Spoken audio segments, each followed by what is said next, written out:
संसद के वर्तमान सत्र के दौरान दोनों सदनों के रिकॉर्ड संख्या में लगभग 150 विपक्षी सांसदों का निलंबन होना सरकार व विपक्ष के लिए भी कोई गुड वर्क व अच्छा कीर्तिमान नहीं है।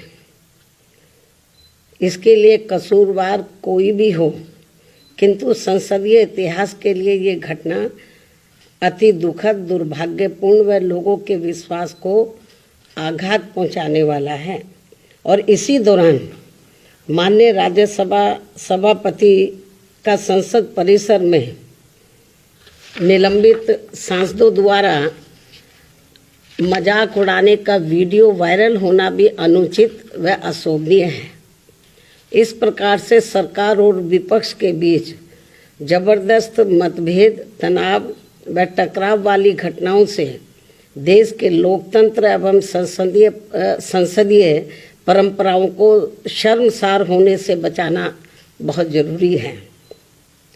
साथ ही विपक्ष विहीन संसद में आम जन के हित से जुड़े, देश व आम जनहित से जुड़े अति महत्वपूर्ण विधेयकों का पारित होना भी ये अच्छी परंपरा नहीं है। और यहाँ विश्व के सबसे बड़े लोकतंत्र तथा परम पूज्य बाबा साहब डॉक्टर भीमराव अंबेडकर द्वारा निर्मित यहाँ पवित्र संविधान, संसद व अच्छी संसदीय परंपराओं को बचाने की जिम्मेवारी किसी भी एक की नहीं है, बल्कि सभी की है और जिसे सभी को मिलकर निभाना चाहिए। इतना ही नहीं, बल्कि अभी हाल ही में संसद की सुरक्षा में जो सेंध लगाई गई है, ये भी कोई ठीक नहीं है। ये अति गंभीर व चिंतनीय भी है और इस मामले में सभी को मिलकर संसद की सुरक्षा की तरफ विशेष ध्यान देना चाहिए। एक दूसरे पर आरोप प्रत्यारोप लगाने से काम नहीं चलेगा, बल्कि इस मामले को सभी को गंभीरता से लेना चाहिए तथा इसके जो भी दोषी व षड्यंत्रकारी हैं तो उनके विरुद्ध सख्त कानूनी कार्रवाई भी होना अत्यंत जरूरी है तथा ऐसे में इसके खुफिया विभाग को भी अब काफ़ी सतर्क रहने की ज़रूरत है ताकि आगे कभी भी ऐसी घटना की पुनरावृत्ति न हो सके। इसके अलावा विपक्ष के गठबंधन में बीएसपी सहित अन्य जो भी पार्टियां शामिल नहीं हैं,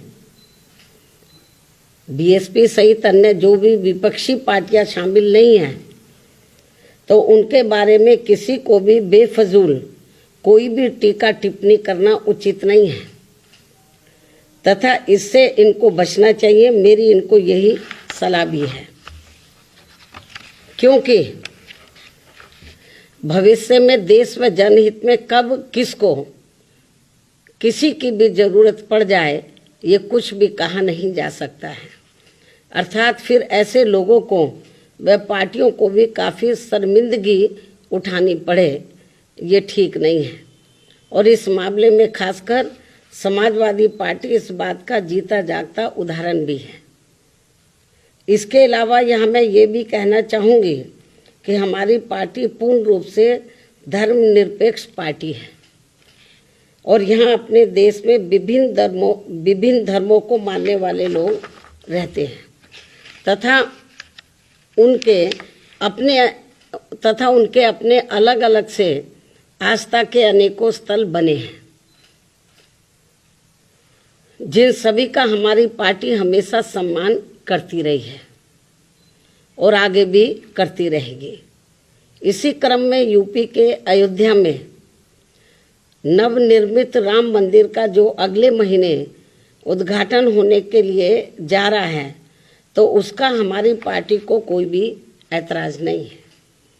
और यहाँ अयोध्या में कोर्ट के आदेश पर सरकार द्वारा निर्धारित की गई जमीन पर जब भी मस्जिद का निर्माण होता है, तो तब उसके उद्घाटन का भी हमारी पार्टी कोई ऐतराज़ नहीं करेगी।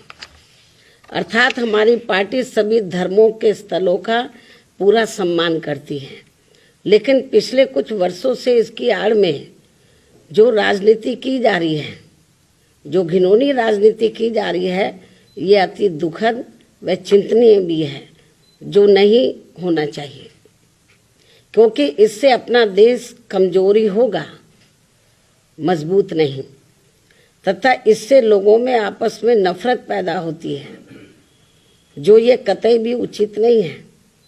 इस बात का भी सभी को पूरा ध्यान रखना चाहिए। इन्हीं कुछ खास बातों के साथ ही अब मैं अपनी बात यही समाप्त करती हूँ। धन्यवाद।